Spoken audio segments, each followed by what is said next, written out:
100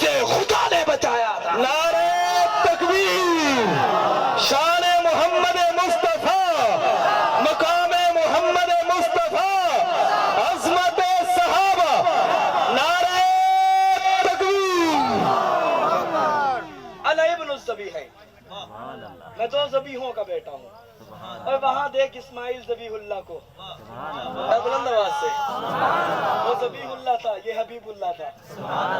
یار وہ سبحان اللہ نہیں آ رہی، وہ ذبیح اللہ تھا، یہ حبیب اللہ ہے۔ وہاں ذبیح اللہ کی ایڑیاں لگی، وہاں ذبیح اللہ کی ایڑیاں لگی، نکلا کیا؟ اونچی آواز میں اور بلند آواز سے، سارے نہیں بولتے، کیا نکلا؟ زمزم نکلا۔ ایڑیاں لگی ذبیح اللہ کی تو نکلا کیا؟ زمزم، زمزم، زمزم۔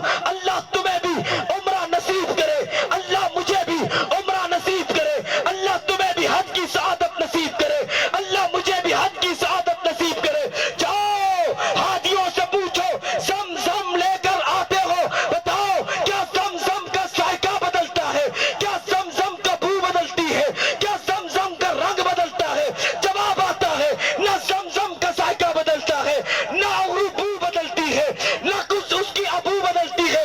کہا زمزم پیڑیاں ذبیح اللہ کی لگی ہے، 1 سال رکھو، 2 سال رکھو، 3 سال رکھو، زمزم بدلتا نہیں ہے۔ پھر ایک منظر مجھے وہ بھی یاد آتا ہے کہ ہجرت والی رات میں صدیق کے سینے پر ایڑیاں حبیب اللہ کی لگی تھی، وہاں زمزم پیڑیاں ذبیح اللہ کی لگی۔ زمزم نہیں بدلتا، اور جس صدیق کے سینے پر ایڑیاں حبیب اللہ کی لگی ہو وہ بلا کیسے بدل سکتا؟ نعرہ تکبیر، شان محمد مصطفیٰ، عظمت محمد مصطفیٰ، شہزادہ اہل سنت حضرت مولانا نعمان ضیاء فاروقی صاحب، نعرہ تکبیر۔ تشریف رکھے تمام ساتھی۔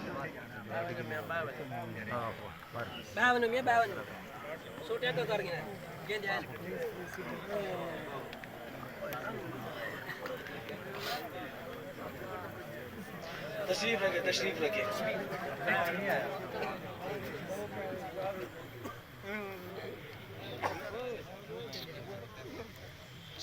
اس کانفرنس کے بھی مہمان خصوصی ہیں۔ کیا بلا تو میں بات کر رہا تھا، اسماعیل ذبیح اللہ کی ایڑیاں لگی زمزم پہ، ایڑیاں لگی، نکلا کیا؟ زمزم۔ 1 سال رکھو، 2 سال رکھو، 3 سال رکھو، 4 سال رکھو، 5 سال رکھو، زمزم کا پانی نہ ذائقہ بدلتا ہے، نہ رنگ بدلتا ہے، نہ اس کی بو بدلتی ہے۔ میں پوچھنا چاہتا ہوں آخر وجہ کیا ہے؟ زمزم کا پانی 2 سال، 3 سال، 4 سال، 5 سال رکھو، نہ وہ ذائقہ بدلتا ہے، نہ اس کی بو بدلتی ہے، نہ اس کا رنگ بدلتا ہے۔ جواب ملتا ہے اس میں ایڑیاں ذبیح اللہ کی لگی ہے۔ پھر ایک منظر مجھے وہ بھی یاد آتا ہے جب ہجرت والی شب میں صدیق کے کندھوں پر مصطفیٰ سوار ہوتے ہیں، اور صدیق کے کندھوں پر جب مصطفیٰ سوار ہوئے تو مصطفیٰ کی ایڑیاں، حبیب اللہ کی ایڑیاں صدیق کے سینے پر لگتی ہے، اور جس پانی پر ایڑیاں ذبیح اللہ کی لگی ہو وہ پانی نہیں بدلتا، اور جس سینے پر ایڑیاں حبیب اللہ کی لگی ہو وہ صدیق بھلا کیسے بدل سکتا ہے؟ ذبیح اللہ کا فیض مانتا ہے، حبیب اللہ کا فیض نہیں مانتا۔ سبحان اللہ، اور زمزم کا فیض قیامت تک جاری رہے گا، اور صدیق کا فیض بھی خدا کی قسم قیامت تک جاری رہے گا۔ تو میں نے عرض کیا تھا کہ نبی آئے نہیں تھے، تذکرہ انشاءاللہ پھر کبھی، کیونکہ مہمان خصوصی تشریف لا چکے ہیں، اور میں نے کہا تھا خصوصی خطاب حضرت کا ہوگا، دعا بھی حضرت نے کروانی ہے۔ تو میرا نبی آئے آخر میں، اب نبی کے بعد کسی نبی نے آنا، کسی نبی نے آنا، تھک گئے ہو؟ ظلم تو نہ کرو، میرے نبی کے بعد کسی نبی نے آنا نہیں ہے۔ نبی کی ختم نبوت کے بعد جو کام اللہ نے انبیاء کو دیا تھا وہی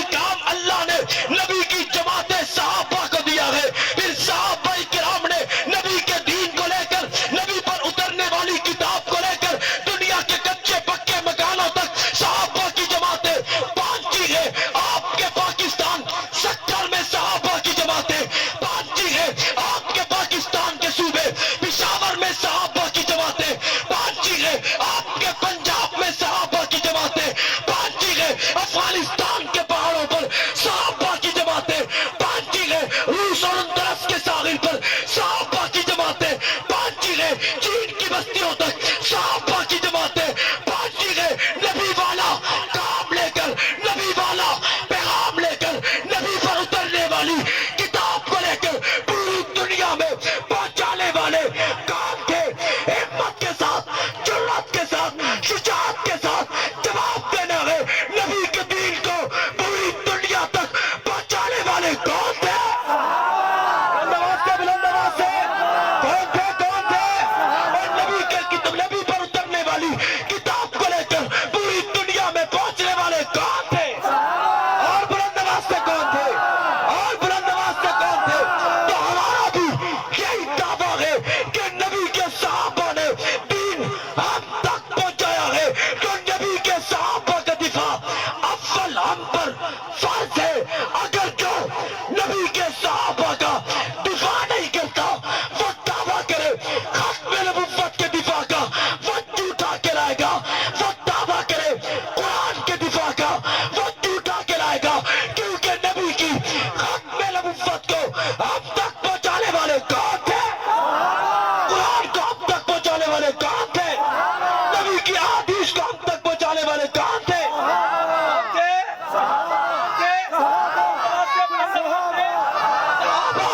صحابہ تبھی تو ہم جذبے میں جلال میں آ کر کہتے ہیں صحابہ صحابہ صحابہ صحابہ صحابہ صحابہ، آخر تک ہاتھ بلند ہونے چاہیے، صحابہ صحابہ۔